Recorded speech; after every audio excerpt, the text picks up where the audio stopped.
Κυρίες και κύριοι, φίλες και φίλοι, καλησπέρα. Απόψε είναι Τρίτη, 11 Ιουνίου του 2024.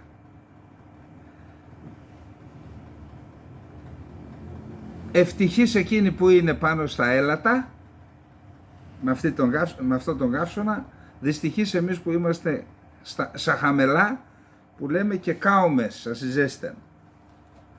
Λοιπόν, 1771, η Μεγάλη Εκατερίνη, τσαρίνα της Ρωσίας, έχει ως στόχο να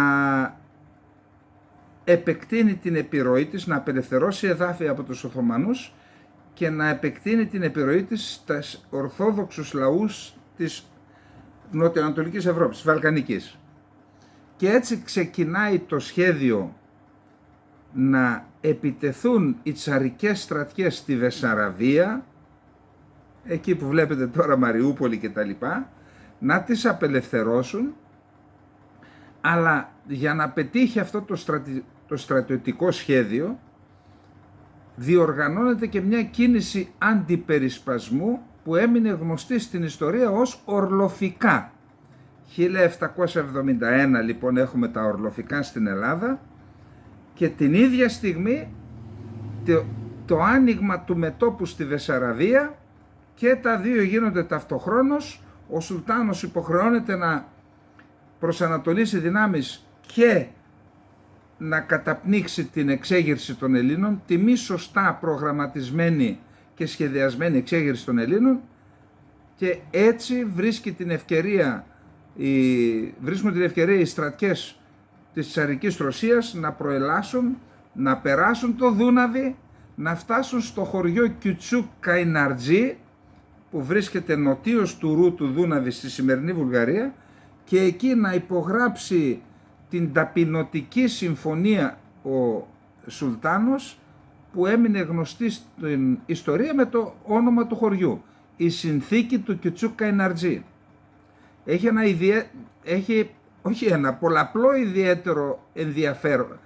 ιδιαίτερο πολλαπλό ενδιαφέρον αυτή η συμφωνία, γιατί στην ουσία τη συνέταξε ένας Έλληνας, ο Αλέξανδρος Υψηλάντης, όχι αυτός ο μονόχυρ που έγινε αρχηγός στη Φιλική Εταιρεία και ηγήθηκε της Επανάστασης, όχι, ο παππούς του, ο οποίος ήταν υπουργός εξωτερικών του Σουλτάνου. Αυτός την υπέγραψε και σε αυτήν έβαλε όρους, οι οποίοι αυτοί οι όροι υλοποιηθέντες αποτέλεσαν το θεμέλιο της Ελληνικής Επανάστασης του 1821. Ένας από αυτούς ποιος ήταν? Τα πλοία που έφεραν ρωσική σημαία θα μπορούσαν να φέρουν πάνω τους κανόνια, υποτίθεται για την πάταξη της πειρατείας, και δεν μπορούσαν οι Οθωμανικές αρχές να κάνουν νιοψία πάνω τους, όσα έφεραν ρωσική σημαία. Έτσι, πολλοί Έλληνες πλειοκτήτες έσπευσαν στην απελευθερωμένη από τους Οθωμανούς Οδυσσό, όπου λειτουργούσε εκεί ας πούμε ένα λιμεναρχείο της τσαρικής Ρωσίας, ενέγραφαν τα πλοία τους στον ρωσικό νιογνώμονα της εποχής, ύψωναν ρωσική σημαία και έτσι είχαν το ακαταδίωκτο στις ελληνικές θάλασσες. Αυτό επέτρεψε στους Έλληνες πλειοκτήτες να αποκτήσουν πλούτο, αλλά και στόλο, μάλιστα εξοπλισμένο στόλο, ο οποίος εξοπλισμένος στόλος βοήθησε στην Επανάσταση το 1821. Λίγα έχουμε πει πολλά για τις μάχες, ελάχιστα έχουν υποθεί για το ρόλο του πολεμικού ναυτικού της Επανάστασης. Χωρίς πολεμικό ναυτικό δεν υπήρχε Επανάσταση, θα είχε καταπνιγεί σε μήνες. Κορυφαία μορφή, ο Ανδρέας Μιαούλης. Δεν ήταν αυτό το επώνυμό του. Το επώνυμό του ήταν Βόκος και δεν ήταν Ιδραίος, ήταν από τη Βόρεια Εύβοια. Είχαν εγκατασταθεί στην Ύδρα και πήρε το επώνυμο Μιαούλης από ένα πλοίο που είχαν πάρει και ονομαζόταν Μιαούλ. Από εκείνο πήρε το όνομα. Ο Ανδρέας Μιαούλης λοιπόν, μια κορυφαία μορφή του ναυτικού αγώνα της Επανάστασης, με μια σκοτεινή στιγμή στην ένδοξη ιστορία του, θα τη δούμε παρακάτω. Ο Ανδρέας Μιαούλης λοιπόν, ο οποίος γεννήθηκε το 1769, δηλαδή 2 χρόνια πριν το ξέσπασμα των ορλοφικών, της εξέγερσης των Ελλήνων, που ονομάστηκε ορλοφικά, και πέθανε σαν σήμερα το 1835 στην Αθήνα. Γεννήθηκε στις 20 Μαΐου του 1769. Η οικογένεια του, όπως είπαμε, είχε καταγωγή από το χωριό Φύλλα της Εύβοιας. Ο πατέρας του ονομαζόταν Δημήτρης Βόκος και ήταν πλοίαρχος και έμπορος. Το όνομα Μιαούλης είναι παρατσούκλι από την αγορά ενός πλοίου που το έλεγαν Μιαούλ. Ασχολήθηκε από μικρή ηλικία με τη θάλασσα και σε ηλικία 16 ετών είχε λάβει μέρος σε καταδρομικές επιχειρήσεις, πειρατικές δηλαδή, στην Ανατολική Μεσόγειο, που έφτασε και μέχρι τις ακτές της Αιγύπτου. Συνέχισε το ναυτεμπόριο για κάποια χρόνια έχοντας αγοράσει πλοία μεγάλης χωρητικότητας. Κατά τη διάρκεια των Ναπολεόντιων πολέμων έκανε λαθρεμπόριο σιταριού, σπάζοντας τον ναυτικό αποκλεισμό των Άγγλων. Με την κήρυξη της Επανάστασης στην Ύδρα, ο Μιαούλης στην αρχή κράτησε επιφυλακτική στάση, όπως και πολλοί πρόκριτοι. Πρόσφερε 2 πλοία για την ενίσχυση του Ιδραίικου στόλου, αλλά ο ίδιος δεν συμμετείχε ενεργά στις πολεμικές επιχειρήσεις τον πρώτο χρόνο. Από τον Ιανουάριο του 1822, ο Μιαούλης ανέλαβε ναύαρχος της Ύδρας και επικεφαλής του στόλου των 3 νησιών, συμμετέχοντας σε πολλές ναυτικές επιχειρήσεις. Το Φεβρουάριο του 1822 κατέστρεψε μία τουρκική φρεγάτα και προξένησε ζημιές σε άλλα πλοία στο λιμάνι της Πάτρας. Τον Οκτώβριο του 1823, επικεφαλής του ελληνικού στόλου, νίκησε τους Τούρκους στο Αρτεμίσιο και στους Ωρεούς. Στις 29 Αυγούστου του 1824, στην ναυμαχία του Γέροντα, πυρπόλησε την Αιγυπτιακή ναυαρχίδα, Πάρτα. Στις 2 Ιουνίου του 1825, στην ναυμαχία έξω από το λιμάνι της Σούδας, πυρπόλησε τουρκική κορβέτα. Κατά τη δεύτερη πολιορκία του Μεσολογγίου του 1826, κατάφερε να επικρατήσει εναντίον του Οθωμανικού στόλου, έσπασε τον αποκλεισμό και μετέφερε τροφοδοσίες στους πολιορκημένους. Λίγες μέρες πριν την έξοδο, είχε διαμηνήσει στους Μεσολογγίτες ότι ήταν αδύνατο να σπάσει ο Οθωμανικός αποκλεισμός από τη θάλασσα. Τον Αύγουστο του 1826 συμμετείχε στην αμφίροπη ναυμαχία έξω από τη Μυτιλήνη, εναντίον Οθωμανικής και Αιγυπτιακής μοίρας. Το 1827 συμμετείχε στην απόβαση στρατιωτικού σώματος στην Κρήτη. Κατά τη διάρκεια των εμφυλίων συγκρούσεων, ο Μιαούλης είχε ενταχθεί με το μέρος των κυβερνητικών εναντίον των ανταρτών του Κολοκοτρώνη, όπως τους ονόμαζαν. Πολιτικά ήταν με το μέρος του Αγγλικού κόμματος και είχε υπογράψει την πράξη υποταγής, για την οποία αρκετοί τον κατηγόρησαν, που όμως αυτή η πράξη υποταγής μας οδήγησε στην Ιουλιανή Συνθήκη του 1827 και στην επέμβαση των μεγάλων δυνάμεων στην ναυμαχία του Ναβαρίνου. Η πρόσδεσή του στο Αγγλικό κόμμα τον είχε φέρει σε σύγκρουση με την οικογένεια Κουντουριώτη, που ήταν ηγούνταν στην Ύδρα, και αυτοί είχαν συνταχθεί με το Γαλλικό κόμμα. Το 1826, εξ αυτής της αντιπαλότητας, αναγκάστηκε να εγκαταλείψει την Ύδρα.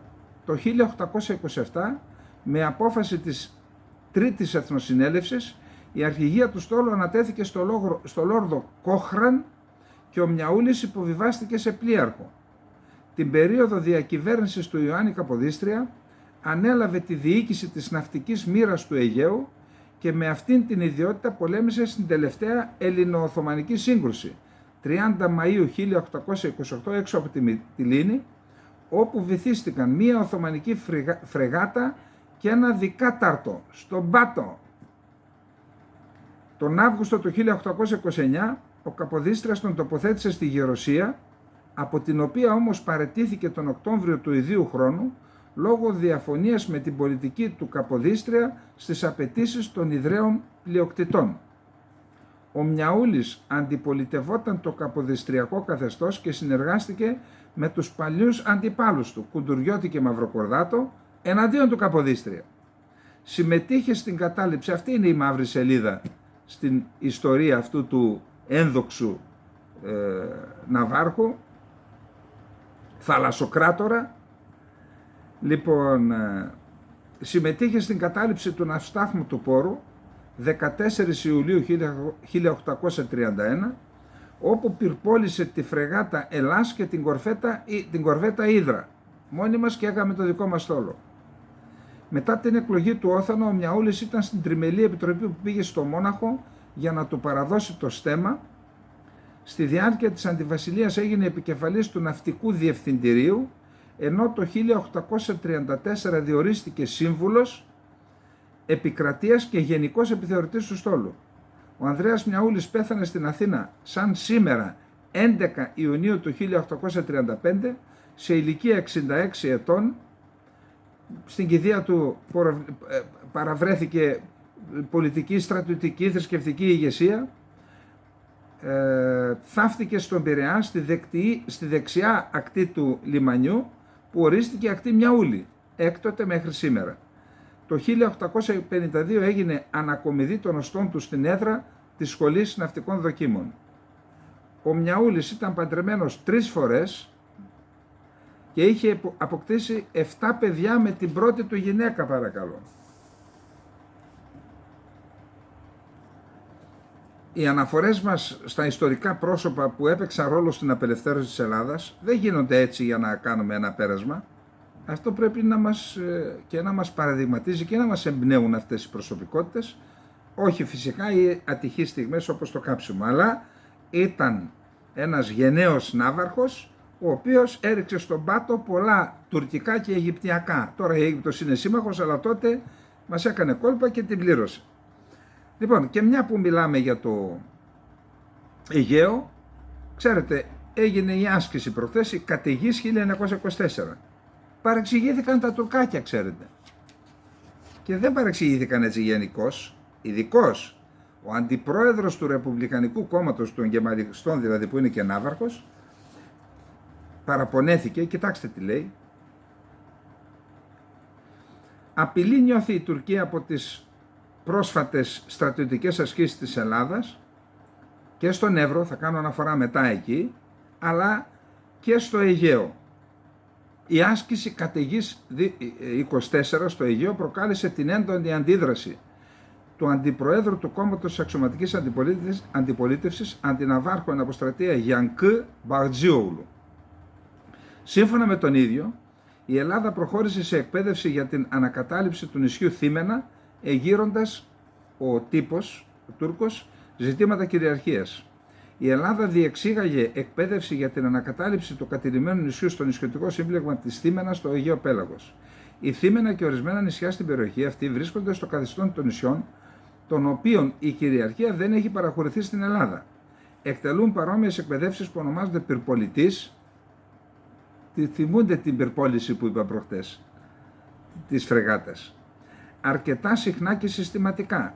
Πυρπολιτής είναι η ονομασία που δόθηκε στις βάρκες πυρπόλησης που έκαναν επιθέσεις σε οθωμανικά πλοία στη διάρκεια της εξέγερσης του 1821. Μετά την πυρπόληση των βαρκών, αυτές έφταναν στα πλοία με τη βοήθεια πληρωμάτων μέχρι ένα τελικό σημείο και στη συνέχεια με τον άνεμο ή το ρεύμα, είπε ο ίδιος, έκανε και αναφορά.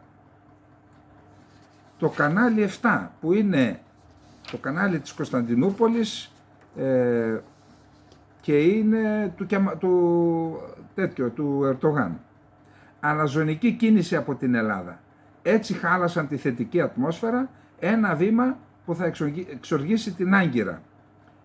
Κατηγορεί το Χαμπέρ 7 την Ελλάδα ότι υπονομεύει το καλό κλίμα με την Τουρκία, ενώ η άσκηση ΕΦΕΣ το βελτιώνει το κλίμα. Η Ελλάδα πραγματοποίησε άσκηση διέλευσης συνόρων στο σημείο 0, είναι το άλλο τώρα, έτσι, πάμε στον Εύρο, προσέξτε. Η Ελλάδα πραγματοποίησε άσκηση διέλευσης συνόρων στο σημείο 0 με την Τουρκία. Την άσκηση αυτή, στην οποία χρησιμοποιήθηκαν άρματα μάχης και ελικόπτερα, παρακολούθησαν επιτόπου παρατηρητές από 6 διαφορετικές χώρες. Αυτό το συζητήσαμε όταν έγινε η άσκηση ΕΦΕΣ με τους παρατηρητές. Είπα, καλά, αν κάνει η Ελλάδα μια άσκηση, η οποία εμφανώς είναι άσκηση που αφορά επιθετική ενέργεια στο έδαφος της Τουρκίας, Θα έρθουν παρατηρητές από ξένες χώρες, το αμφισβήτησε. Βγήκα ψεύτες, ήρθαν. Για προσέξτε εδώ. Την άσκηση αυτή, στην οποία χρησιμοποιήθηκαν άρματα μάχης και ελικόπτερα, παρακολούθησαν επιτόπου παρατηρητές από 6 διαφορετικές χώρες. Οι σχέσεις μεταξύ της Τουρκίας και της Ελλάδας, οι οποίες είχαν επιδεινωθεί τα τελευταία χρόνια, άρχισαν να κινούνται και πάλι στη θετική κατεύθυνση. Ωστόσο, η ελληνική πλευρά πραγματοποίησε μια άσκηση που θα επισκιάσει το θετικό κλίμα της νέας περίοδου. Η εφημερίδα Σοζού, αντιπολιτευόμενη, η άσκηση διέλευση ποταμού στη Θράκη αντιμετωπίστηκε αντίστοιχα και από την Σοζού, και η οποία την παρουσίασε ως μέρος ενός σχεδίου της κακομαθημένης από τη ΗΠΑ Ελλάδας να εισβάλλει στο έδαφος της Τουρκίας. Γιατί εσείς στην άσκηση ΕΦΕΣ που κάνετε, τι σχεδιάζετε, πού θα κάνετε απόβαση? Η Ελλάδα, κακομαθημένη από τη ΣΥΠΑ, διεξήγαγε άσκηση με στόχο να διασχίσει τον Εύρο στο σημείο 0 των συνόρων και να εισέλθει στο έδαφος μας. Την άσκηση παρακολούθησαν με παρατηρητές η ΗΠΑ, η Αίγυπτος, η Αρμενία, η Βουλγαρία, η Ιταλία και η Κύπρος. Για να δούμε τώρα τι άλλο λένε. Περιμένετε, σας έχω ωραία πράγματα εδώ. Ωραία. Το TV100 τι είπε για την άσκηση στον Εύρο? Οι ελληνικές άνοπλες δυνάμεις ήρθαν στο σημείο 0 των συνόρων, συγκέντρωσαν δυνάμεις και πραγματοποίησαν στρατιωτική άσκηση. Οι στρατιωτικοί αναλυτές θεώρησαν ότι η άσκηση αυτή είναι προκλητική. Η γειτονική χώρα πάλι έκανε προβοκάτσιες και πραγματοποίησε στρατιωτική άσκηση δίπλα στα σύνορα με την Τουρκία.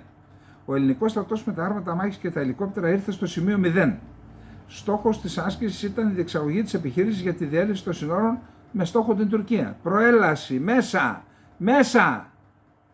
Να αποκτήσουμε πρόσβαση στον Εύξηνο Πόντο. Για να δείτε τι σημαίνει επιθετικές ενέργειες που μας κάνετε τόσα χρόνια. Στην προβοκατόρικη άσκηση συμμετείχαν και παρατηρητές από 6 διαφορετικές χώρες. Την άσκηση την παρακολούθησαν από σκηνή που στήθηκε δίπλα στον Εύρο ποταμό. Στόχος της άσκησης λένε πως είναι η δοκιμή των ικανοτήτων των αρμάτων και των τεθραγισμένων οχημάτων, όπως και των πλωτών γεφυρών, με στόχο τη διέλευση υδατίνων κολλημάτων. Τώρα θα το αναλύσουμε και αυτό. Ακούστε, υπάρχει και ένα άλλο θέμα μετά, θα σας το πω. Ακούστε τι γίνεται. Η Τουρκία και στην Κύπρο και στα νησιά και στον Εύρο θεωρεί ότι η Ελλάδα έχει παραδοθεί, ότι φοβάται, και γι' αυτό δείχνει αυτή την επιθετική συμπεριφορά. Μόλις κάνουμε κάτι, κουνάμε λίγο το δαχτυλάκι μας, όπως στον Εύρο, παθαίνουν τεταρταίο πυρετό.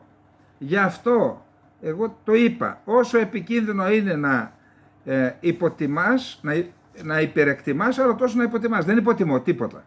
Εάν όμως η Ελλάδα έχει και το δείξει ένα επιθετικό σχέδιο όπως έχουν αυτοί, επί αμοιβαιότητη, εντάξει, έχετε εσείς τα νησιά, έχουμε και εμείς στην Ανατολική Θράκη, δείξτε το, όχι με τέτοια μικρής κλίμακας, όχι με 500 άρματα, δείξτε το.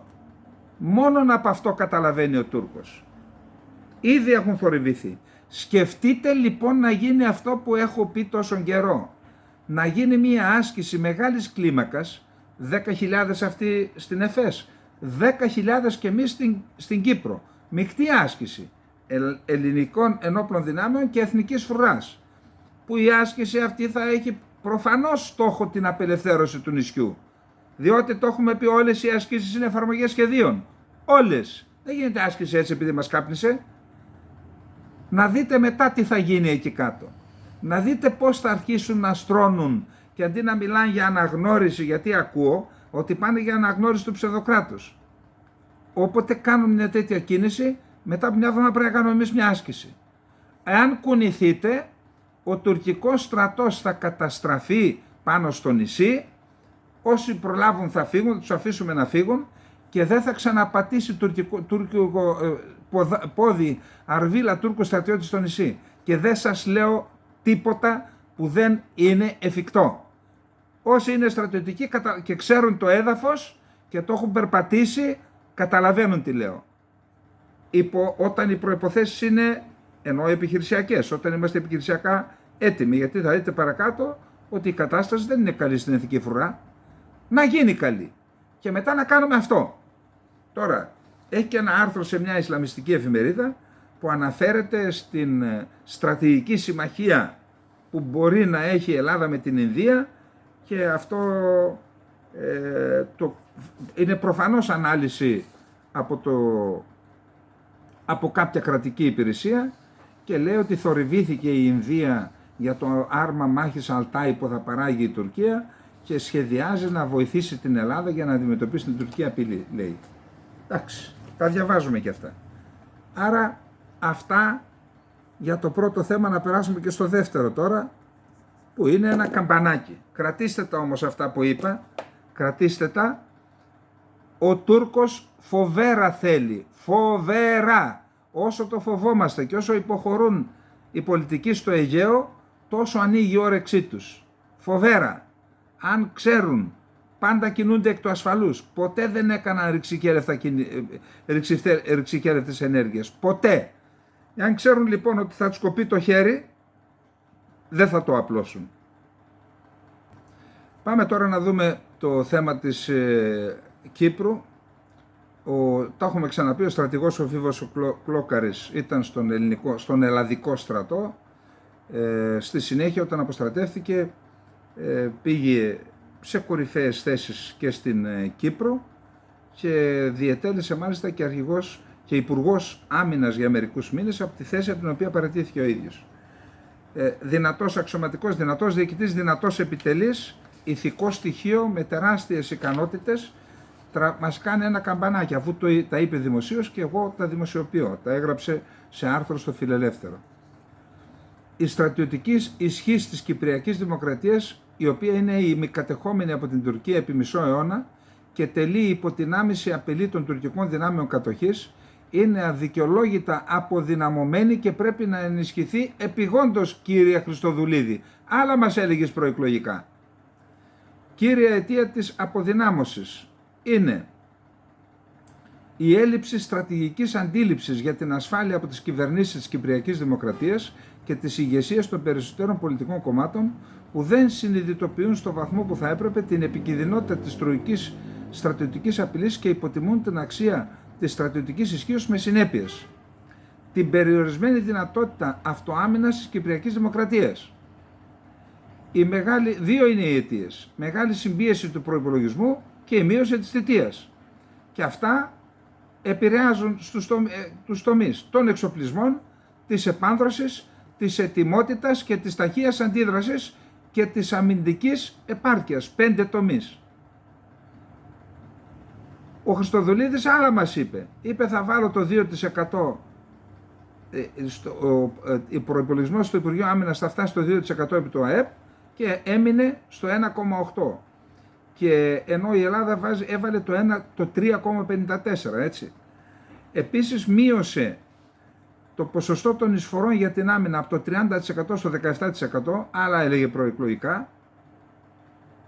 Εν πάση περιπτώσει, από τη στιγμή που έχουμε 40.000 στρατεύματα στρατό κατοχής στο νησί, τα οποία είναι με επιθετική διάταξη και με επιθετικά όπλα, τότε είναι μάλιστα εντεύθυντο με τα δάκτυλο σε παιδινό έδαφος και είναι μηχανοκίνητοι σχηματισμοί που έχουν τη δυνατότητα να επιτεθούν ευνηδιαστικά κατά των ελευθέρων περιοχών προς εξυπηρέτηση του πολιτικού στόχου της Τουρκίας να αναγκάσει τους Έλληνες να αποδεχθούν λύση τουρκικών όρων στο Κυπριακό με την απειλή ή τη χρήση της στρατιωτικής ισχύως, στρατηγική του εξαναγκασμού. Οι ανάγκες εξοπλισμού της εθνικής φράσης είναι μεγάλες, όπως διαπιστώνεται και ο ίδιος ο Χριστοδουλίδης στο προεκλογικό του πρόγραμμα το είχε πει. Μία από τις 26 προτάσεις του Χριστοδουλίδη προεκλογικά για την άμυνα ασφάλεια είναι, εισαγωγικά τη γράφει ο ίδιος, ο εξυγχρονισμός ή αντικατάσταση παλαιών οπλικών συστημάτων και προμήθεια καινούριων σύγχρονης τεχνολογίας με προτεραιότητα το πολεμικό ναυτικό και την πολεμική αεροπορία. Σε υπόψη, πού είναι αυτά, πού είναι το πολεμικό ναυτικό, πού είναι η πολεμική αεροπορία. Υπόψη, επειδή λένε να κάνουμε αμυντικές συμφωνίες. Όταν κάνεις αμυντικές συμφωνίες, υπάρχει η αμοιβαία συνδρομή. Για να έρθει ο άλλος με ναυτικό και με αεροπορία να σε βοηθήσει, πρέπει να προβλέπει η συμφωνία ότι και εσύ θα συνδράμεις με ναυτικό και αεροπορία. Όταν δεν έχεις, δεν θα έρθει και αυτός. Απλά πράγματα. Λέει λοιπόν ότι είναι ανάγκη να επανέλθει το δόγμα του ενιαίου αμυντικού χώρου και είναι ύψης της προτεραιότητας η συνεργασία με την ελληνική κυβέρνηση. Η Ελλάδα ενίσχυσε τις αεροναυτικές δυνάμεις και υπάρχει δυνατότητα πλέον νεκρανάστασης του δόγματος ενιαίου αμυντικού χώρου, πλην όμως πρέπει να υπάρχει και μια συμφωνία. Για την επιβίωση της Κυπριακής Δημοκρατίας και του ελληνισμού απαιτείται επειγόντως αναθεώρηση του εθνικού στόχου στο Κυπριακό, να εγκαταλειφθεί η λύση διζωνική δικοινοτική ομοσπονδία. Μία είναι η λύση, απελευθέρωση. Όλα τα άλλα είναι παραμύθια. Να ενισχυθεί η στρατιωτική ισχύση της Κυπριακής Δημοκρατίας με την ενίσχυση της εθνικής φράσης και την επαναφορά του δόγματος ενιαίου αμυντικού χώρου και να καλλιεργηθεί αγωνιστικό φρόνημα. Η ελληνική κυβέρνηση άρχισε να ανταποκριθεί στην αγωνιώδη πασχαλινή έκκληση του Αρχιεπισκόπου Κύπρου Γεωργίου προς τη μητέρα πατρίδα για κοινή δράση σε όλα τα μέτωπα με σκοπό την προώθηση του εθνικού μας θέματος. Η υπερτρισχιλιετής ελληνική παρουσία μας στην Κύπρο μας δίνει το δικαίωμα να απαιτούμε τη συμπαράταξη ολόκληρου του έθνους, είπε ο Αρχιεπίσκοπος. Στην επέτειο της 25ης Μαρτίου δήλωσε ότι η αναβίωση του δόγματος ενιαίου αμυντικού χώρου είναι ύψης της σημασίας για την επιβίωσή μας. Προφανώς το ΝΑΤΟ δεν ευνοεί την αναβίωσή του, αλλά για την ελληνική κυβέρνηση πρέπει να πρετανεύουν τα εθνικά συμφέροντα του ελληνισμού που εξυπηρετούνται με την αναβίωση του δόγματος ενιαίου αμυντικού χώρου και την αναβάθμιση του σε άρτια αμυντική συμμαχία Ελλάδας και Κύπρου. Λοιπόν, αυτά είχαμε να πούμε και για την Κύπρο. Επαναλαμβάνω, φάνηκε οι Τούρκοι πώς αντέδρασαν με μια άσκηση που δεν ήταν μεγάλης κλίμακας στον Εύρο. Σκεφτείτε λοιπόν μια άσκηση μεγάλης κλίμακας και στον Εύρο και στην Κύπρο. Τι αποτελέσματα θα έχει σε πολιτικό επίπεδο. Πάμε τώρα στα πολύ ωραία. Δεν γίνεται να μην χαιρόμαστε τώρα, εντάξει, δεν είμαστε και από σίδερο, ψυχή έχουμε. Παρακολουθούμε μέρες τώρα, μήνες τώρα, δεν θα το ξαναπώ γιατί θα φαλτσάρω πάλι. Ένα αστέρι πέφτει, το κοιτώ στον ουρανό. Σαν μπεκάτσες πέφτουν τα τουρκικά μη επανδρομένα αεροσκάφη. Κάποιος λέει, εντάξει, δεν τους απαξιώνεις γιατί έκαναν. Εγώ δεν λέω αυτό. Εγώ λέω ότι αυτά που τα επενούν ως υπερσύγχρονα, οι Κούρδοι του Εργατικού Κόμματος του Κουρδιστάν, το ΠΚΚ, τα ρίχνουν σαν μπεκάτσες. Πάρ' το κάτω, πάρ' το κάτω, πάρ' το κάτω. Και σας είπα προχτές ότι αν και έχω κάποιους φίλους δημοσιογράφους, θα μπορούσα να τους ρωτήσω, δεν ήθελα να ρωτήσω. Διότι όποιος ενδιαφέρεται, μπορεί να ενδιαφέρεται για καλό, μπορεί να ενδιαφέρεται για κακό. Εγώ δεν ήθελα να βάλουμε το νου τους ούτε το ένα ούτε το άλλο. Και ήρθε η πληροφορία λοιπόν και βλέπουμε τι δυνατότητες απέκτησαν και πόσες απέκτησαν. Να δούμε το άρθρο που είδα από μία ιστοσελίδα της Μέσης Ανατολής, το οποίο το υπογράφει ο Λεβέντ Κεμάλ από την Κωνσταντινούπολη. Πύραυλοι νέας τεχνολογίας του ΠΚΚ τροφοδοτούν την υποψία για το ρόλο του Ιράν. Καλά, εκεί να δείτε τι γίνεται. Εκεί μόνον σε αίθουσα μπορώ να σας εξηγήσω την εσωτερική στρατηγική του Κουρδικού, αλλά και την εξωτερική στρατηγική. Δηλαδή, ποιοι είναι οι παράγοντες που δρούν στο εσωτερικό του κουρδικού ζητήματος και τι στρατηγική ακολουθούν και μεταξύ τους, αλλά και με τον περίγυρο, με τις γειτονικές χώρες, τις 4 βασικά, αλλά και με τις μεγάλες δυνάμεις. Κάνα τεράστιο ζήτημα, θέλει σεμινάριο. Για να δούμε λοιπόν το ρόλο του Ιράν τώρα. Γιατί ο Τούρκος και οι αξιωματούχοι με τους οποίους μίλησε στην Τουρκία δείχνουν Ιράν. Για να δούμε.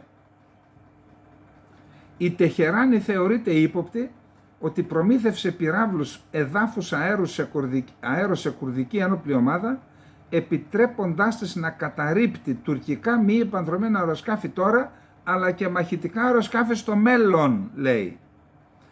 Το Εργατικό Κόμμα του Κουρδιστάν, ΠΚΚ, μπορεί να χρησιμοποιήσει ιρανικά οπλικά συστήματα για να καταρρύψει τουρκικά οπλισμένα μη επανδρομένα αεροσκάφη, ανέφεραν περιφερειακές πηγές, υποδηλώνοντας την ενίσχυση των δεσμών μεταξύ της Τεχεράνης και της ομάδας που έχει κηρύξει εκτός νόμου η Τουρκία, το ΠΚΚ δηλαδή. Στις 27 Μαΐου το ΠΚΚ, το οποίο πολεμά το τουρκικό κράτος από το 1984, κάποιοι δεν φοβούνται τους Τούρκους, για την παραχώρηση περισσότερων δικαιωμάτων στους Κούρδους, κυκλοφόρησε πλάνα σε βίντεο που δείχνουν την κατάρριψη ενός τουρκικού οπλισμένου ντρόν που αναφέρεται ως τύπου Αξουνγκούρ, ίσως το πιο ακριβό. Αυτός ο ισχυρισμός εξακολουθεί ένα παρόμοιο ισχυρισμό που διατυπώθηκε το Μάρτιο, όταν και πάλι το ΠΚΚ υπέδειξε ότι έχει αποκτήσει τεχνολογία ικανή να στοχεύει τουρκικά μη επανδρομένα αεροσκάφη. Άλλο βίντεο. Ένα αστέρι πέφτει. Πάλι φαλτσάρισα. Θέλει άλλη προετοιμασία, δεν γίνεται. Τρεις ανεξάρτητοι εμπειρογνώμονες άμυνας που ανέλυσαν το τελευταίο βίντεο του ΠΚΚ, οι οποίοι μίλησαν στο Middle East Eye υπό τον όρο της ανωνυμίας, καταλαβαίνετε, αυτή είναι από υπηρεσίες πληροφοριών τώρα.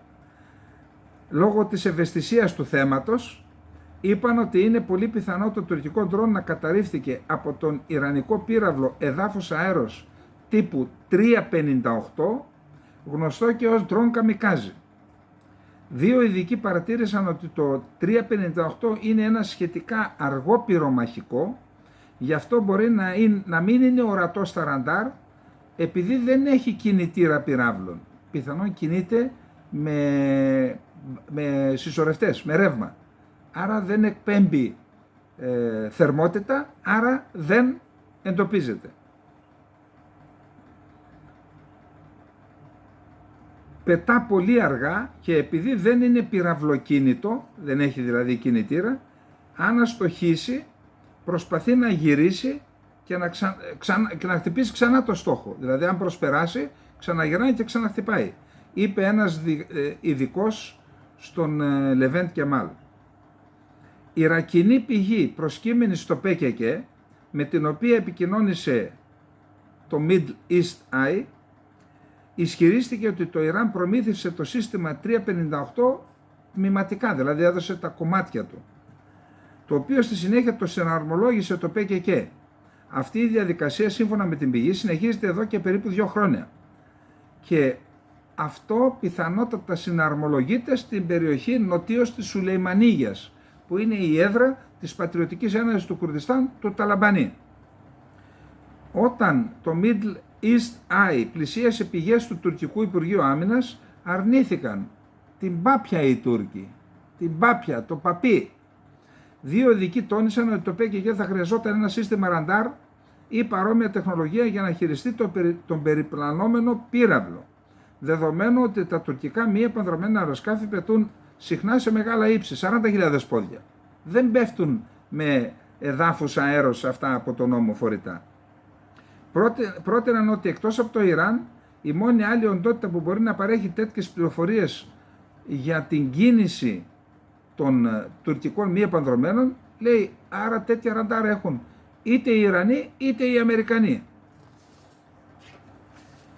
Μπορεί να έχουν κι άλλοι όμως, και σταματάω εδώ. Η τεχνολογία πρέπει να μεταφερθεί από το Ιράν. Το ΠΚΚ μπορεί να έχει δημιουργήσει μια τεχνική ομάδα για να χρησιμοποιήσει αυτή την τεχνολογία. Έγινε μεταφορά τεχνογνωσίας και τεχνολογίας, είπε ένας τρίτος εμπειρογνώμονας. Τον περασμένο μήνα ο Υπουργός Άμυνας, εδώ είναι το ζουμί, της Τουρκίας, ο Γιασάρ Γκουλέρ, δήλωσε σε τουρκική εφημερίδα ότι το Ιράν δεν συνεργάστηκε με την Άγκυρα στον αγώνα του εναντίον του ΠΚΚ, παρά τις προσπάθειες της Τουρκίας που έκανε να παρακολουθεί τις κινήσεις της ομάδας και να ενημερώνει την Τεχεράνη. Ακούστε τι έγινε, γιατί τέτοια κόλπα έκαναν και αλλού. Τώρα δεν θέλω να πω λεπτομέρειες. Δυστυχώς, οι Ιρανοί φίλοι μας δεν αντιμετωπίζουν τους τρομοκράτες του ΠΚΚ με τον ίδιο τρόπο όπως εμείς, είπε ο Τούρκος Υπουργός Άμυνας Γκουλέρ. Λέμε, κοίτα αδερφέ, το ΠΚΚ είναι εδώ, σε εκείνο το σπίτι, αυτή είναι η διεύθυνση όπου μένουν. Και μετά από λίγο, λέει, μας έρχεται η απάντηση από τους Ιρανούς. Κύριε, ερευνήσαμε αυτή τη διεύθυνση, δεν υπάρχει τέτοια διεύθυνση. Μα πώς δεν υπάρχει? Μα δεν υπάρχει, σου λέει. Φυσικά αυτό δεν είναι αποδεκτό. Δηλαδή οι Ιρανοί τους δουλεύουν τους Τούρκους κανονικά. Κάποια κράτη και κάποιοι λαοί δεν είναι και τόσο εύκαμπτοι σε υποκλίσεις. Είναι όρθιοι και υπερασπίζονται τα εθνικά τους συμφέροντα. Ελπίζω να μ' ακούν εδώ οι αρμόδιοι, οι οποίοι σκύβουν το κεφάλι και τη μέση. Ως φιοκάμπτες λέγεται αυτό, στους Τούρκους. Εντάξει, και προδίδουν τους συμμάχους της χώρας. Λοιπόν, το Ιράν αρνείται ότι έκλεισε τα μάτια στις κινήσεις και τις δραστηριότητες του ΠΚΚ στο έδαφος του. Τα όρη Κανδύλη, μέρος των οποίων βρίσκεται στην επικράτεια του Ιράν, χρησιμεύουν ως το κύριο προπύργιο του ΠΚΚ στο βόρειο Ιράκ. Σύμφωνα με Τούρκους αξιωματούχους, ανώτερα στελέχη του ΠΚΚ έχουν επιβιώσει από τις τουρκικές αεροπορικές επιδρομές, καταφεύγοντας στην ιρανική πλευρά. Η Τουρκία δεν τολμά να βομβαρδίσει έδαφος του Ιράν. Τουρκικές πηγές ασφαλείας, μιλώντας ανώνυμα στο Middle East Eye, ισχυρίστηκαν ότι το Ιράν ενισχύει ολοένα και περισσότερο τους δυσμούς του με το ΠΚΚ εναντίον της Τουρκίας και της περιφερειακής κυβέρνησης του Κουρδιστάν, την Αρμπίλ δηλαδή, του Μπαρζανί. Οι αυξανόμενοι δεσμοί μεταξύ της Πατριωτικής Ένωσης του Κουρδιστάν του Ιράκ και του ΠΚΚ, μαζί με τις Ιρακινές ομάδες που υποστηρίζονται από το Ιράν, τη Χάσδι Σάμπι δηλαδή, είναι πέρα από τις τακτικές δεσμεύσεις που έχει αναλάβει το Ιράν, είπε μια πηγή ασφαλείας αναφερόμενη σε ένα από τα κύρια πολιτικά μπλοκ της διοίκησης της Αρμπίλ, του Μπαρζανί.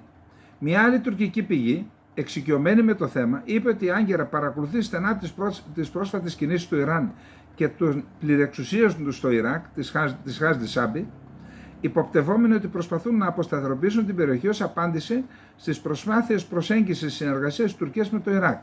Τα έχουμε πει εδώ, το σχέδιο για να δημιουργηθεί ένας οδικός άξονας και σιδηροδρομικός άξονας και μεγάλο λιμάνι στη Βασόρα και να συνδεθεί Βασόρα, Βαγδάτη, Άγκυρα, Ευρώπη.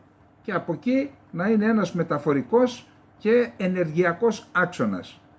Και έτσι να παρακάψουν και τους Κούρδους και να παρακάμψουν, αν θέλετε, και το Ιράν. Και γι' αυτό αντιδρά το Ιράν, μας λέει εδώ ο τύπος. Πάμε τώρα. Ο πύραλος 358 είναι ένα αγαπημένο πυρομαχικό, το οποίο το χρησιμοποιούν οι πληρεξούσιοι. Αυτό δεν αφορά τώρα εμάς. Το χρησιμοποιούν, λέει, στην Ιεμένη, αλλά και η Χεσμολάχ. Και γι' αυτό κατέριψαν τα MQ-9, τα Reaper, με τέτοιο τα καταρρίπτουν, 4 έχουν καταρρύψει, με τέτοια έχουν καταρρύψει η Χεσμολάχ και τα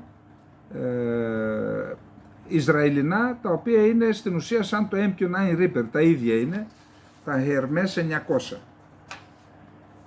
Άρα, για να δούμε τώρα πόσα πίδια βάζει ο σάκος. Επαναλαμβάνω, να κρατήσουμε αυτό, ότι κάποιοι δεν σκύβουν το κεφάλι και δεν έχουν τόσο εύκαμπτη μέση. Είναι όρθιοι και αγωνίζονται, είτε είναι κράτη είτε είναι ομάδες, αγωνίζονται για τα εθνικά τους συμφέροντα και δεν σκύβουν το κεφάλι, ούτε είναι ως φεοκάμπτες στους Τούρκους. Και όποιος κατάλαβε, κατάλαβε. Να κάνουμε μια αναφορά τώρα στα τι συνέβη στη Γερμανία, στη Γαλλία, στην Ευρώπη, γιατί μας επηρεάζει.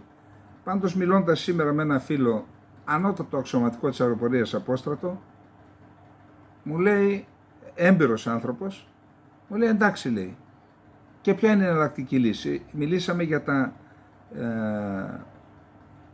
αποτελέσματα τα εθνικά στην Ελλάδα. Ποια είναι, λέει, η εναλλακτική λύση? Δείξε μου, λέει, να τη στηρίξω. Εκεί φτάσαμε στους τυφλούς να βασιλεύει ο μονόφθαλμος, ο οποίος έχει καταράκτη και μοιοπία και πρεσβειοπία. Έτσι. Δηλαδή, καμία χώρα, κανένας οργανισμός δεν μπορεί να κινηθεί στο μέλλον όταν έχει επιλογή το μη χείρον βέλτιστον. Δηλαδή το λιγότερο κακό. Η κοινωνία πρέπει να αφυπνιστεί.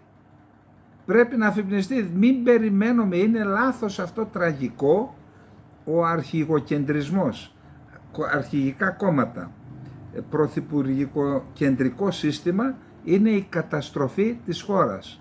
Δίκτυα ασφαλείας για την Ελλάδα και την Κύπρο πρέπει να γίνουν οι πολίτες. Μάλιστα η γλώσσα μας. Πάμε να δούμε τώρα στη Γερμανία. Ο Σόλτς τα έχει χάσει.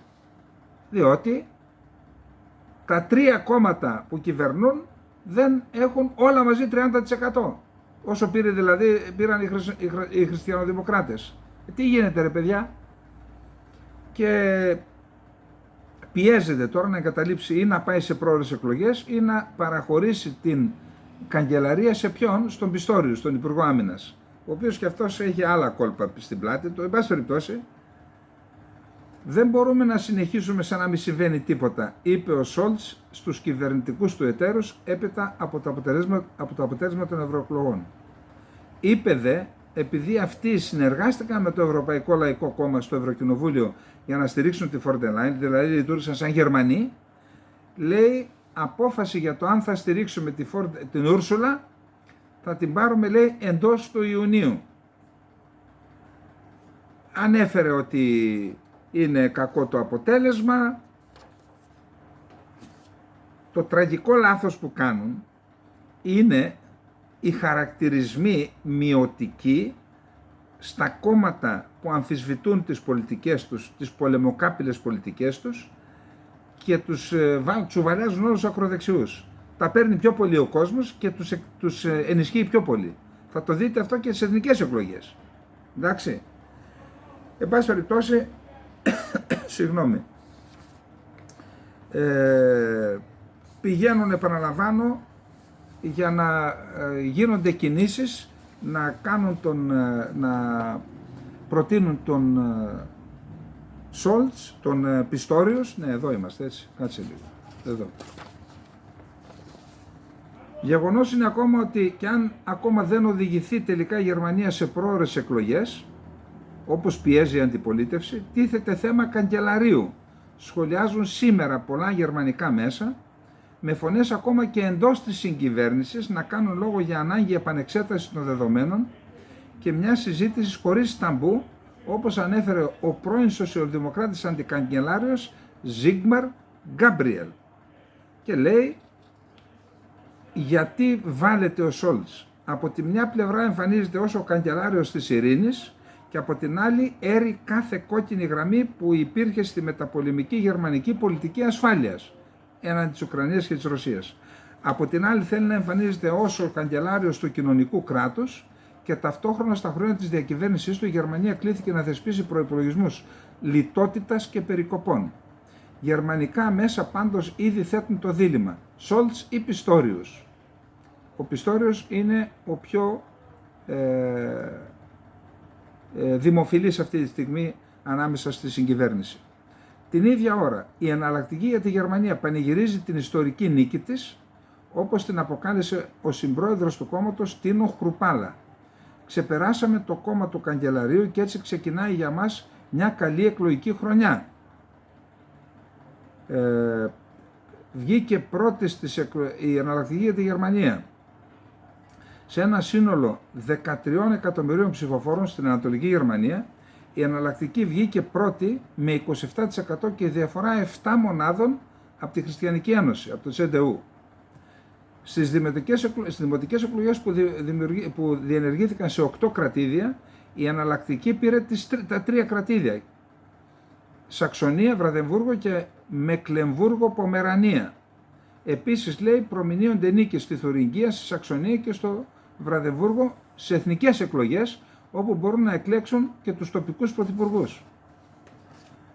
Ο υπεύθυνος της Υπηρεσίας Πληροφοριών Εσωτερικού της Γερμανίας, ο επικεφαλής δηλαδή, ο Τόμας Χάλντενβανκ, είπε ότι υπάρχει αυξημένη απειλή για ισλαμιστική τρομοκρατία.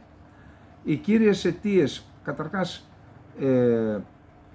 το Ισλαμικό κράτος του Χορασάν που δραστηριοποιείται στο Αφγανιστάν και στο Πακιστάν, είναι αυτή μια πολύ σοβαρή απειλή, και η απειλή αυτή αυξήθηκε εξαιτίας πρώτον του καψίματος του Κορανίου στη Σκανδιναβία και δεύτερον της Ισραηλινής στρατιωτικής επιχείρησης εναντίον της Χαμάς. Αυτό ενεργοποιεί τους μοναχικούς λύκους ή ακόμα και την ίδια την τρομοκρατική οργάνωση, το Ισλαμικό κράτος. Οι τσιχαντιστές επικεντρώνουν στη Γερμανία περισσότερο από ό,τι σε οποιαδήποτε άλλη ευρωπαϊκή χώρα, επειδή μαζί με τη ΣΥΠΑ η χώρα μας θεωρείται ένας από τους πιο σημαντικούς προμηθευτές του Ισραήλ, είπε ο Χάλντενβανκ, ο διευθυντής, ο νούμερο 1 της Υπηρεσίας Πληροφοριών. Η κατάσταση ασφαλείας είναι πολύ τεταμένη. η Γερμανία αντιμετωπίζει 3 κύριες προκλήσεις. Πρώτον, απειλή Ισλαμιστικής τρομοκρατίας. Δεύτερον, άνοδο δεξιού εξτρεμισμού. Τρίτον, επιρροή και κατασκοπευτικές δραστηριότητες από 3 χώρες. Υπάρχει, λέει, και το θέμα του αριστερού εξτρεμισμού, που και αυτό το φοβόμαστε. Η Deutsche Welle κάνει μία αναφορά για τα μέσα κοινωνικής δικτύωσης και το TikTok και λέει ότι αυτό που πέτυχε η εναλλακτική Γερμανία είναι να βρει ή μάλλον να ανταποκριθεί με μηνύματα στον παλμό της νεολαίας. Η νεολαία, λέει, στις προηγούμενες εκλογές είχε αυξημένη ευαισθησία στο ζήτημα του περιβάλλοντος. Τώρα έχει αυξημένη ευαισθησία στο ζήτημα της ειρήνης, εν ώψη αυτών που λένε ότι θα έχουμε πόλεμο. Έδωσαν μηνύματα υπέρ της ειρήνης και κέρδισαν, λέει, πολλές ψήφους. Για κοιτάξτε τι λέει. Οι επιτυχίες της εναλλακτικής για τη Γερμανία στη νέα γενιά σχετίζονται ίσως και με έναν άλλο σημαντικό λόγο. Πριν από 5 χρόνια το ενδιαφέρον των νέων εστιάζονταν κυρίως στην κλιματική αλλαγή και τις επιπτώσεις της. Το 2024 το ζήτημα αυτό έχει περάσει στο παρασκήνιο. Σύμφωνα με πρόσθετη έρευνα του Ιδρύματος Bertelsmann, τους νέους απασχολεί πρωτίστως η ειρήνη στην Ευρώπη. Η πλειονότητα των νέων ηλικίας 16 έως 25 ετών δήλωσε στην έρευνα ότι η σημαντικότερη αποστολή των πολιτών θα πρέπει να είναι η διασφάλιση της ειρήνης. Τους τελευταίους μήνες η εναλλακτική για τη Γερμανία παρουσιάστηκε στους νέους ως κόμμα υπέρ της ειρήνης και κατάφερε να πείσει εντυπωσιακά πολλούς. Και τι λέει? Συνήθως οι πολιτικοί, λέει, προσπαθούν να βρουν τους ψηφοφόρους στις πόλεις, σε συγκεντρώσεις. Επειδή, λέει, οι νέοι βρίσκονται στα κινητά τους, η εναλλακτική για τη Γερμανία πήγε και τους βρήκε εκεί που βρίσκονται, στα κινητά και στις οθόνες των υπολογιστών. Και εδώ είδαμε στην Κύπρο τι έγινε.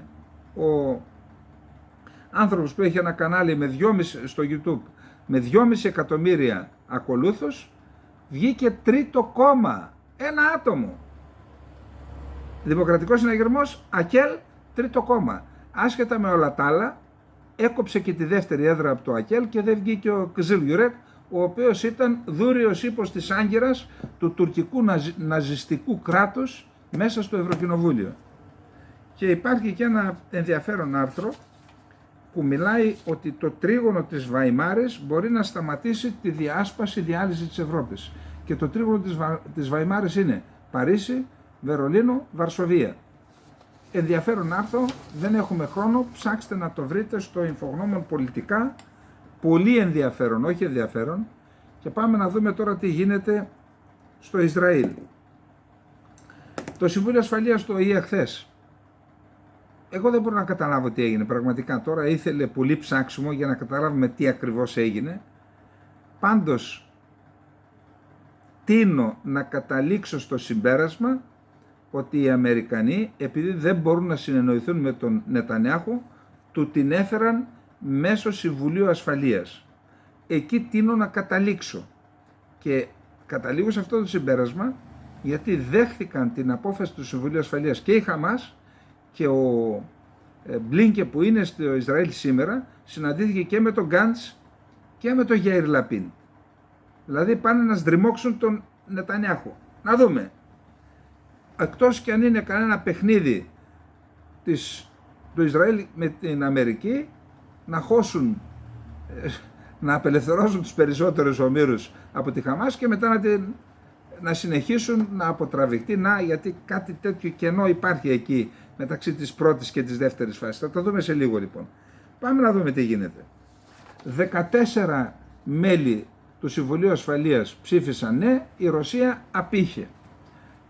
Επί μια εβδομάδα πάντως το κείμενο του ψηφίσματος διανεμήθηκε, έγιναν παρατηρήσεις, εγκρίθηκε χθες.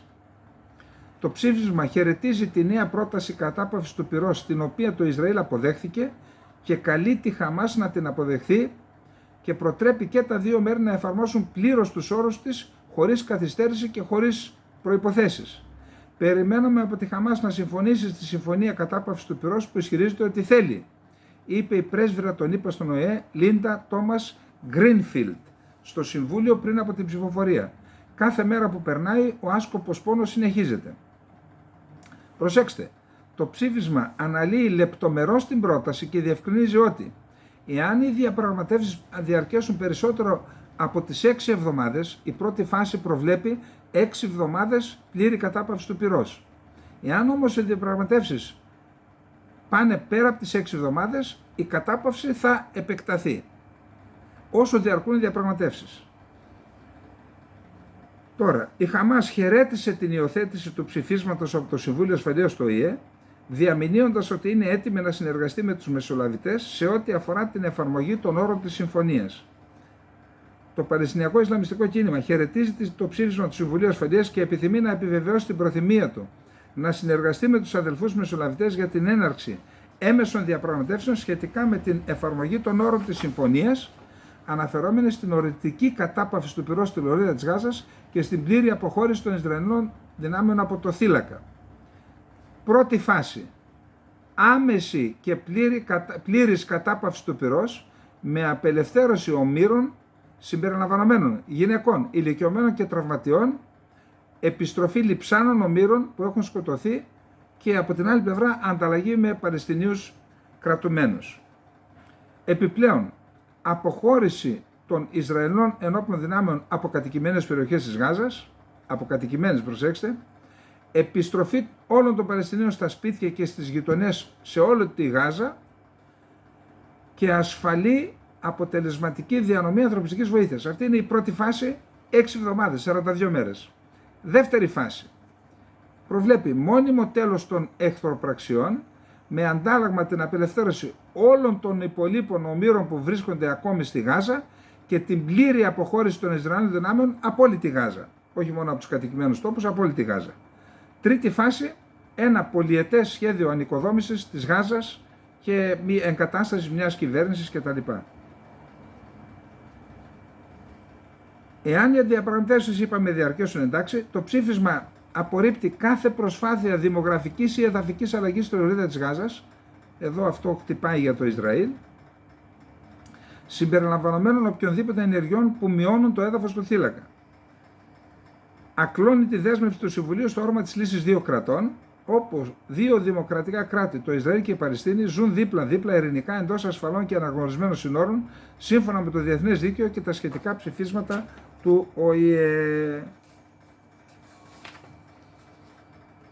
Αφού το προτείνουν οι ΗΠΑ, λέει το ψήφισμα ότι το δέχτηκε το Ισραήλ και λέει και η Χαμάς ότι το δέχτηκε, εκτός και αν αρχίσουν να κάνουν κόλπα ή ο ένας ή ο άλλος ή και οι δυο στις διαπραγματεύσεις, τις έμεσες που κάνουν. Με τον Ισραηλινό Πρωθυπουργό Νετανιάχου, τον Υπουργό Άμυνας Γιοάβ Γκάλαντ, συναντήθηκε ο Μπλίνκεν μετά το Κάιρο, πήγε στο Τελ Αβίβ και μετά συναντήθηκε και με τον Μπένι Γκάντς που παραιτήθηκε την Κυριακή και με τον ηγέτη της αντιπολίτευσης Γιαΐρ Λαπίν. Γι' αυτό λέω ότι πιθανόν πάνε να το σδριμώξουν. Μετά λέει θα επισκεφθεί και την Ιορδανία, όπως στην Ιορδανία θα γίνει μια σημαντική σύσκεψη, διάσκεψη για την ανθρωπιστική βοήθεια και για άλλα θέματα του Παλαιστινιακού. Είχαμε όλη νύχτα βομβαρδισμούς στη λωρίδα της Γάζας και στο Λίβανο. Χτυπήθηκαν 3 Σύριοι που συνεργάζονται με τη Χεσμολάχ.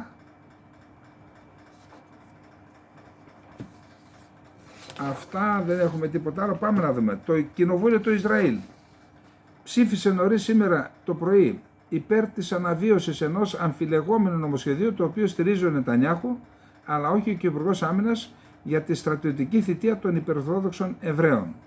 Τέλος πάντων, είναι ένα θέμα εκεί, κάτι που μπορούμε να το παραλληλήσουμε με αυτό που συμβαίνει, δεν ξέρω αν συμβαίνει και σήμερα, στους καλογύρους. Οι δικοί μας, αν κάποιος γινόταν καλόγερος πριν τα 20, δεν πήγαινε στο στρατό μετά. Κάτι τέτοιο συμβαίνει και με το Ισραήλ, μόνο που εκεί ο αριθμός, ο όρος υπερορθόδοξοι είναι λάθος, είναι οι φανατικοί σιωνιστές, θρησκευόμενοι, πώς να τους πούμε. Γιατί οι Ορθόδοξοι είναι οι Ορθόδοξοι χριστιανοί, τι θα πει υπερορθόδοξοι. Εν πάση περιπτώσει, αυτοί οι οποίοι είναι φανατικοί της θρησκείας δεν πηγαίνουν στο στρατό. Και τώρα προσπαθούν να βρουν έναν τρόπο να τους πάρουν. Υπάρχουν αντιδράσεις, λέει, εμείς είμαστε κοροϊδεύοι, πηγαίνουμε. Αυτοί δεν πηγαίνουν για να μελετούν τις γραφές, λέει. Διάσκεψη για τη Γάζα γίνεται σήμερα στην νεκρά θάλασσα της Ιορδανίας. Θα συμμετάσχει και ο Νίκος Χριστοδουλίδης, πρόεδρος Κυπριακής Δημοκρατίας, και ο κύριος Γεραπετρίτης. Διοργανώνεται από κοινού με τον βασιλιά της Ιορδανίας Αμπντάλα, τον πρόεδρο της Αιγύπτου Σίση, τον Γενικό Γραμματέα των Ηνωμένων Εθνών Γκουτέρες, ενώ θα συμμετάσχουν, όπως είπαμε, Υπουργοί Εξωτερικών και αρχηγοί κρατών αρκετών χωρών. Στόχος της διάσκεψης είναι να εντοπίσει τρόπους ενίσχυσης της ανταπόκρισης της διεθνούς κοινότητας στην ανθρωπιστική καταστροφή που εκτιλήσεται στη Γάζα, να σκιαγραφίσει τα αποτελεσματικά τυποποιημένα μέτρα και διαδικασίες για την παροχή όλης της απαραίτητης βοήθειας, να εντοπίσει τις επιχειρησιακές και υλικοτεχνικές ανάγκες και να γίνει συζήτηση για τον απαιτούμενο συντονισμό αναφορικά με την ανάκαμψη της περιοχής της Γάζας. Ο Χριστοδουλίδης θα έχει συνάντηση και με τον βασιλιά της Ιορδανίας. Ο Ισακ Μπρικ είναι έφεδρος στρατηγός του Ισραηλινού στρατού, ήρωας του Γιον Κιπούρ, έχει τιμηθεί με το ανώτατο μετάλλιο. Είπε χθες ότι αυτό το καθεστώς δεν θα μπορέσει να πετύχει τους στόχους στον πόλεμο της Γάζας. Ο πρωθυπουργός Νετανιάχου, ο υπουργός πολέμου Γκάλαντ και ο αρχηγός του επιτελείου στρατηγός Χέρζι Χαλέβι πνίγηκαν στην τραγωδία της Γάζας και δεν θα συγχωρήσουν αυτούς τους ανθρώπους. Παρόλο που τους είναι ξεκάθαρο ότι είναι αδύνατο να καταστρέψουν τη Χαμάς, αυτοί οι άνθρωποι συνεχίζουν να πολεμούν και δεν προσπαθούν να απελευθερώσουν τους απαχθέντες. Συνεχίζουν να παλεύουν μόνο με τα προσωπικά τους συμφέροντα. Ο πρωθυπουργός αυτού του καθεστώτος και όσοι είναι μαζί του πρέπει να φυλακιστούν για τη μεγαλύτερη αποτυχία αυτού του καθεστώτος. Βαριές κουβέντες από έναν ήρωα. Ο Ισραηλινός στρατός παραδέχεται ότι 4 στρατιώτες του σκοτώθηκαν χθες σε συγκρούσεις στη Γάζα. Το Ισραήλ, εντάξει, είπαμε ότι ο Μπλίνκεν συναντήθηκε με τον Λαπίτ, τον Γκάντς, αλλά και με τον πρόεδρο της Δημοκρατίας, τον Χέρτσοκ. Είχαμε την επίθεση της Ισραηλινής πολεμικής αεροπορίας σε μια φάλαγγα στα σύνορα Λιβάνου-Συρίας και είχαμε τους νεκρούς, όπως είπαμε. Η Ιρακινή Ισλαμική Αντίσταση χτύπησε ένα στρατιωτικό στόχο στο κατεχόμενο Γκολάν με μη επανδρωμένο αεροσκάφος. Η ικανότητα της Λιβανικής Χεσβολάχ να εξαπολύει πυραυλικές επιθέσεις σε στόχους φτάνει μέχρι το νότιο Ισραήλ. Το Ισραηλινό πρακτορείο ειδήσεων ΚΑΝ. Η Χεσβολάχ έχει αναπτύξει τεχνολογία που κατάφερε να παρακάμψει την αεράμενα του Ισραήλ και τα συστήματα GPS που απενεργοποιούν την πλοήγηση, τους μηχανισμούς πλοήγησης. Με αυτόν τον τρόπο μπορεί να εξαπολύσει επιθέσεις με μη επανδρομένα αεροσκάφη και κατευθυνόμενους πυράβλους κατά του Ισραήλ. Πάμε στο στις Ηνωμένες Πολιτείες της Αμερικής. Αμερικανός εκπρόσωπος στο Συμβούλιο Ασφάλειας. Οι Ηνωμένες Πολιτείες θα διασφαλίσουν ότι το Ισραήλ θα συμμορφωθεί με το ψήφισμα εάν το αποδεχθεί η Χαμάς. Οι Ευρωπαίοι Υπουργοί Εξωτερικών υποστήριξαν το ψήφισμα του Συμβουλίου Ασφαλείας του ΟΗΕ για εκεχηρία στη λωρίδα της Γάζας. Washington Post. Οι Ηνωμένες Πολιτείες έρουν την απαγόρευση προμήθειας όπλων στο τάγμα της Ουκρανίας Αζόφ. Τι θα πει Αζόφ, παιδιά? Κάτι καλά, παιδιά. Είχαν εμπάργκο, τώρα λέει έρεται το εμπάργκο. Τώρα ένα ρωσικό ΜΜΕ το ανέφερε, το πυρηνικό αεροπλανοφόρο Eisenhower εγκατέλειψε τις ακτές της Ιεμένης και κατευθύνθηκε προς τη διόρυγα του Σουέζ αφού δέχτηκε 2 επιθέσεις των Χούτι τις προηγούμενες ημέρες. Και λέει ότι πλέον χρησιμοποιούν τέτοια οπλικά συστήματα που ίσως θέτουν σε κίνδυνο την επιχείρηση Prosperity Guardian. Δεν ξέρω, θα δούμε. Ακούστε, είδα ένα βίντεο. Γίνεται μια γιορτή στο Λευκό Οίκο, συμμετέχει ο Biden, η Καμάλα Χάρις, ο αδερφός του Φλόιτ, αυτόν που τον σκότωσαν οι αστυνομικοί με βάρβαρο τρόπο, και κάποιοι άλλοι άνθρωποι. Και έχει μια μουσική και χορεύουν όλοι. Και βλέπεις τον Biden, ειλικρινά, νόμιζα, επειδή το έβλεπα και από μακριά, νόμιζα ότι έβαλαν κάποιο κέρνο ομοίωμα. Ενώ όλος ο κόσμος κινείται στους ρυθμούς μιας μουσικής, ο Biden είναι ακίνητος και μερικές στιγμές δεν κουνάει και τα βλέφαρα. Και κάποιος του σκούντισε κάποιος, δηλαδή αυτό σχολιάστηκε, είδα πόσα Twitter στην Αμερική, σχολιάστηκε και υπάρχουν σοβαρές ανησυχίες για την υγεία του. Νέα ερωτήματα για την κατάσταση της υγείας του Προέδρου των ΗΠΑ Τζο Μπάιντεν προκάλεσε το βίντεο που κυκλοφόρησε στα μέσα κοινωνικής δικτύωσης από εκδήλωση στο Λευκό Οίκο για τον εορτασμό της Juneteenth, που είναι εθνική γιορτή. Τι γιορτή είναι, τι δεν ξέρω. Όπως φαίνεται στο βίντεο, ενώ όσοι βρίσκονται δίπλα από τον Biden, ανάμεσά τους και η Καμάλα Χάρις, κινούνται στο ρυθμό της μουσικής, ο Αμερικανός Πρόεδρος παραμένει παγωμένος, σαν να μην αντιλαμβάνεται τι συμβαίνει γύρω του. Δεν μπορώ να καταλάβω τι γίνεται, ρε παιδιά. Ένα τρομερό άρθρο, δηλαδή μπείτε και διαβάστε το στο Infographics πολιτικά. Ο στρατός των ΗΠΑ δεν είναι έτοιμος για πόλεμο ή για ειρήνη. Το γράφει ο Ρότζερ Γουίκερ, γερουσιαστής ρεπουμπλικάνος στο Μισισιπί, και εκεί δείχνει ότι ακριβώς επειδή έχουν ρόλο εκεί οι γερουσιαστές, σε όλα έχουν ρόλο, δεν είναι διακοσμητικοί όπως είναι εδώ, να δίνει το κάθε κόμμα γραμμή και να ψηφίζουν σαν στρατιωτάκια οι βουλευτές. Εκεί οι γερουσιαστές και οι βουλευτές είναι, ο καθένας από αυτούς είναι στρατηγός και έχουν και γνώσεις γεωπολιτικής, των διεθνών εξελίξεων, με τα οπλικά συστήματα, με τις ένοπλες δυνάμεις, τα πάντα. Έγραψε λοιπόν μια αρθράρα ο άνθρωπος στους New York Times, σας καλώ να το διαβάσετε, και αναφέρεται στις εξελίξεις που υπάρχουν παγκοσμίως και στο πόσο πίσω έχουν μείνει οι ένοπλες δυνάμεις των Ηνωμένων Πολιτειών της Αμερικής. Και λέει, και είναι καλογραμμένο άρθρο, αναφέρεται στην απειλή ότι πλέον, λέει, μας ξεπέρασε η Κίνα στο πολεμικό ναυτικό, στις εξελίξεις στα πυραυλικά συστήματα και της Κίνας και της Ρωσίας. Χτυπάει καμπανάκι λοιπόν στις ένοπλες δυνάμεις. Λέει στο τέλος, η ικανότητά μας για αποτροπή μπορεί να ανακτηθεί, καθώς το έχουμε κάνει αυτό στο παρελθόν. Στην 50η επέτειο του Pearl Harbor, στο λυκόφως της Σοβιετικής Ένωσης, ο George Bush ανακάλεσε τα μαθήματα από εκείνη την καταστροφή. Αν και η σύγκρουση αυτή ανήκει πια στο παρελθόν, έχει δώσει ένα διαρκές μάθημα.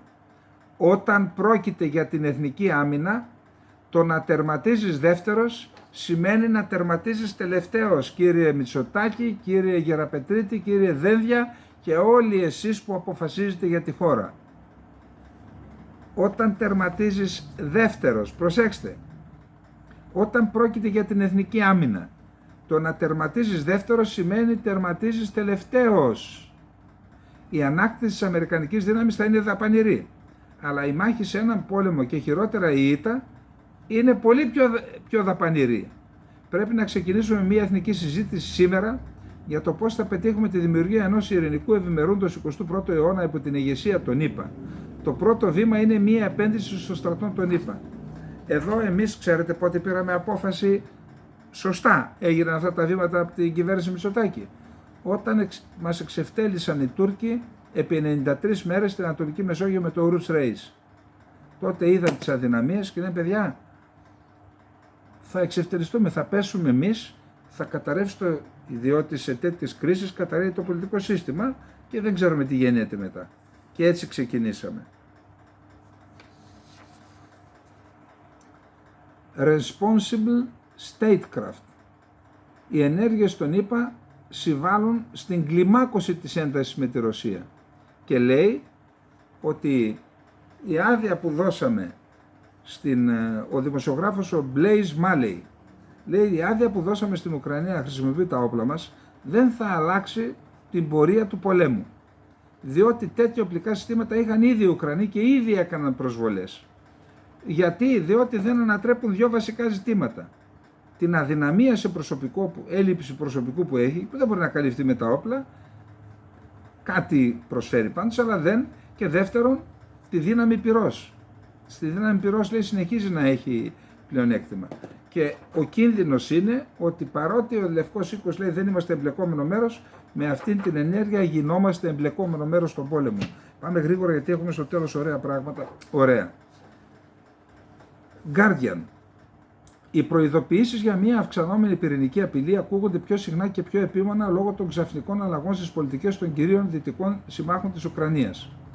Όπως σημειώνει ο αρθογράφος του Guardian, Ryan Menon, ορισμένες ευρωπαϊκές χώρες, Βρετανία, Γαλλία, Γερμανία, καθώς και ΗΠΑ, έχουν αλλάξει πορεία επιτρέποντας στην Ουκρανία να χρησιμοποιεί τα όπλα τους για να χτυπήσει στόχους στη Ρωσία. Αυτές οι αλλαγές στη δυτική πολιτική, καθώς και τα σχέδια του Μακρόν να στείλει Γάλλους να εκπαιδεύσουν ή και να συμμετέχουν στις μάχες, έχουν εντείνει τους φόβους ότι η Ρωσία θα μπορούσε να καταφύγει σε χρήση πυρηνικών όπλων. Κανένας ηγέτης ή εμπειρογνώμονας δεν μπορεί να αξιολογήσει με ακρίβεια τους κινδύνους από τη χρήση πυρηνικών όπλων, καθώς δεν υπάρχει ούτε αξιόπιστη διαδικασία για τη διενέργεια αξιολογήσεων, ούτε πιστικά στοιχεία στα οποία να βασίζονται. Από αυτήν την άποψη, ορισμένοι ειδικοί συσχετίζουν τις δηλώσεις της Ρωσίας ή των δυτικών χωρών σχετικά με την πυρηνική απειλή μόνο με μία προσπάθεια πρόκλησης τρόμου, ενώ άλλοι τις θεωρούν πολύ ανησυχητικές. Προσέξτε τώρα, εδώ είναι το επικίνδυνο. Η Ρωσία ισχυρίζεται ότι οι ΗΠΑ και οι Ευρωπαίοι σύμμαχοί τους σμπρώχνουν τον κόσμο στα πρόθερα πυρηνικής αντιπαράθεσης. Η Ρωσία ανακοίνωσε σήμερα Τρίτη ότι τα στρατεύματά της ξεκίνησαν το δεύτερο στάδιο ασκήσεων με ανάπτυξη τακτικών πυρηνικών όπλων από κοινού με στρατεύματα της Λευκορωσίας. Η Ρωσία ισχυρίζεται ότι οι ΗΠΑ και οι Ευρωπαίοι σύμμαχοί τους σμπρώχνουν τον κόσμο στα πρόθερα πυρηνικής αντιπαράθεσης, δίνοντας στην Ουκρανία όπλα δισεκατομμυρίων δολαρίων, μερικά από τα οποία χρησιμοποιούνται στο ρωσικό έδαφος. Η Ρωσία τον περασμένο μήνα συνέδεσε ρητά τις πυρηνικές ασκήσεις που διέταξε ο Πούτιν με τις προκλητικές δηλώσεις και απειλές ορισμένων δυτικών αξιωματούχων κατά της Ρωσικής Ομοσπονδίας. Στο πρώτο στάδιο των ασκήσεων, τα ρωσικά στρατεύματα εκπαιδεύτηκαν στο πώς να οπλίζουν και να αναπτύσσουν πυράβλους Ισκαντέρ, ενώ η πολεμική αεροπορία ασχολήθηκε με το πώς θα οπλίζει υπερηχητικούς πυράβλους Κιντζάλ. Πρώτο στάδιο. Δεύτερο στάδιο. Ανακοινώθηκε σήμερα Τρίτη ότι αυτό αφορά κοινή εκπαίδευση ρωσικών και λευκορωσικών μονάδων για τη χρήση μη στρατηγικών πυρηνικών όπλων στη μάχη, ανέφερε το Υπουργείο Άμυνας της Ρωσίας. Η κατάσταση στην Ευρωπαϊκή Ήπειρο είναι αρκετά τεταμένη λόγω των καθημερινών αποφάσεων και ενεργειών των ευρωπαϊκών πρωτευουσών που είναι εχθρικές προς τη Ρωσία και κυρίως από την Ουάσιγκτον, δήλωσε ο Πεσκόφ όταν ρωτήθηκε γιατί γίνονται οι ασκήσεις. Ως εκ τούτου, φυσικά τέτοιες ασκήσεις καθώς και η διατήρηση της πολεμικής ετοιμότητας είναι πολύ σημαντικές για εμάς. Έδωσαν και ένα βίντεο που έδειχνε έναν Ισκαντέρ αναπτυγμένο. Παρουσιάστηκαν επίσης αναχυτιστικά αεροσκάφη MiG-31 που έφεραν πυράβλους Κιντζάλ, καθώς και στρατηγικά υπερηχητικά βομβαρδιστικά του Πόλεφ 22M3, τα οποία είναι και για μακρών αποστάσεων. Ο Πούτιν δήλωσε προχθές Παρασκευή ότι η Ρωσία δεν έχει ανάγκη να χρησιμοποιήσει πυρηνικά όπλα για να νικήσει την Ουκρανία, αλλά δεν αποκλείει αλλαγές στο πυρηνικό δόγμα της Ρωσίας, το οποίο καθορίζει τις συνθήκες από τις οποίες θα μπορούσαν να χρησιμοποιηθούν τέτοια όπλα. Ναι, μεν αλλά δηλαδή. Οι ΗΠΑ ισχυρίζονται ότι δεν έχουν δει αλλαγή στη στρατηγική στάση της Ρωσίας, αν και ανώτεροι αξιωματούχοι των μυστικών υπηρεσιών των ΗΠΑ ισχυρίζονται ότι πρέπει να λάβουν σοβαρά υπόψη τους τις παρατηρήσεις της Μόσχας σχετικά με τα πυρηνικά όπλα. Ρωσία και ΗΠΑ έχουν το 88% των πυρηνικών όπλων παγκοσμίως. Τακτικά πυρηνικά όπλα έχουν σχεδιαστεί μόνο για το πεδίο της μάχης και όχι για στρατηγικά πλήγματα. Οι ΗΠΑ έχουν 100 μη στρατηγικά όπλα Β-61 σε Ιταλία, Γερμανία, Τουρκία, Βέλγιο και Ολλανδία, σύμφωνα με το Bulletin of the Atomic Scientists, και έχουν άλλα 100 τέτοια όπλα μέσα στην Αμερική. Η Ρωσία διαθέτει περίπου 1558 μη στρατηγικές πυρηνικές κεφαλές, αν και οι ειδικοί λένε δεν μπορούμε να ξέρουν πόσες ακριβώς είναι. Ο Πούτιν δήλωσε την περασμένη εβδομάδα ότι πολλά από τα τακτικά πυρηνικά όπλα της Ρωσίας έχουν εκρηκτική ισχύ 70-75 κιλοτόνων, δηλαδή περίπου 5 φορές το μέγεθος της αμερικανικής πυρηνικής βόμβας που έριξαν στη Χιροσίμα 6 Αυγούστου του 1945. Ανώτερος σύμβουλος του Λευκού Οίκου δήλωσε την Παρασκευή ότι οι ΗΠΑ ίσως χρειαστεί να αναπτύξουν περισσότερα στρατηγικά πυρηνικά όπλα τα επόμενα χρόνια για να αποτρέψουν τις αυξανόμενες απειλές από Ρωσία, Κίνα και άλλους. Πάλι από ρωσικό μέσο κοινωνικής δικτύωσης που δεν είναι διασταυρωμένο. Δεν είναι διασταυρωμένο, το υπογραμμίζω. Η Μόσχα σχεδιάζει να αναπτύξει διυπηρωτικούς βαλιστικούς πυράβλους με πυρηνική κεφαλή στην Κούβα, το Μεξικό και τη Βενεζουέλα ως απάντηση στην ανάπτυξη πυρηνικών όπλων του ΝΑΤΟ στην Ανατολική Ευρώπη. Το υποβρύχιο Καζάν και η φρεγάτα Ναύαρχος Γκορσκόφ είναι, αφού βρίσκονται στην Αβάνα, διεξάγουν λέει ασκήσεις στον Ατλαντικό, εκεί στην Καραϊβική, για πλήγματα σε στόχους μέχρι απόσταση 600 χιλιόμετρων και θα κάνουν και άσκηση με πυρά αντιαεροπορικής άμυνας. Έχει επίσης σήμερα ο Ψήλος στην Ναυτεμπορική ένα άρθρο για το τρομακτικό υποβρύχιο Μπελγκορόβ, το οποίο έχει αυτούς τους πυράβλους Ποσειδών, οι οποίοι μπορούν να καταστρέψουν χώρες ολόκληρες, και αυτό λέει εμφανίστηκε κάπου εκεί στα βόρεια. Λοιπόν, ο Ζελένσκι έφτασε χθες βράδυ στη Γερμανία, συζήτησε με τον Σόλτς για τους τρόπους με τον οποίο μπορεί να βοηθηθεί η Ουκρανία, η ευρωπαϊκή προοπτική της Ουκρανίας, και αναχωρεί Σάββατο και Κυριακή για Ελβετία ο Ζελένσκι για να συμμετάσχει σε σύνοδο υψηλού επίπεδου για την ειρήνη στην Ουκρανία με τη συμμετοχή 90 και πλέον χωρών και οργανισμών, χωρίς φυσικά τη Ρωσία, την Κίνα και τη Βραζιλία.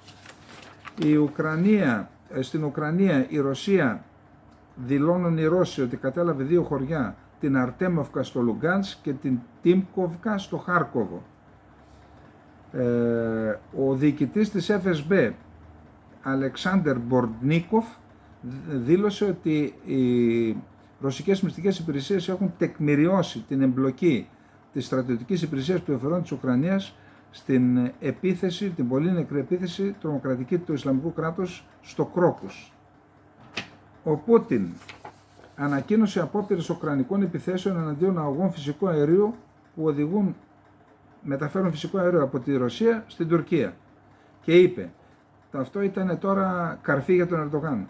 Ενημερώστε τον Ερντογάν ότι οι Ουκρανικές ενόπλες δυνάμεις επιχειρούν να καταστρέψουν τους αγωγούς φυσικού αερίου Blue Stream και South Stream. Πριν από περίπου 7 με 10 ημέρες, ουκρανικά μη επανδρομένα αεροσκάφη επιχείρησαν να επιτεθούν στο αντλιοστάσιο φυσικού αερίου στην ακτή του Ευξήνου Πόντου, από όπου τροφοδοτείται το φυσικό αέριο στους αγωγούς. Δεν αστειεύουμε. Μόλις 2 drones καταρρίφθηκαν από ρωσικά συστήματα ηλεκτρονικού πολέμου. Η Βραζιλία υποστήριξε την ιδέα ειρηνευτικών διαπραγματεύσεων μεταξύ Ρωσίας και Ουκρανίας και είπαν ότι δεν θα πάνε. Ο Λαυρόφ ευχαρίστησε το Wang Yi για την απόφαση της Κίνας να μην συμμετάσχει στην Ελβετική Σύνοδο. Ο Wang Yi βρίσκεται στη Ρωσία για τη Σύνοδο των Υπουργών Εξωτερικών των BRICS.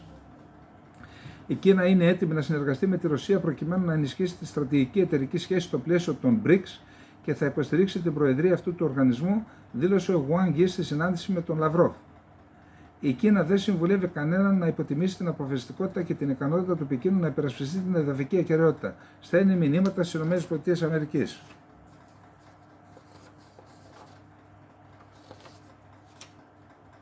Αυτά, ναι, και το τελευταίο.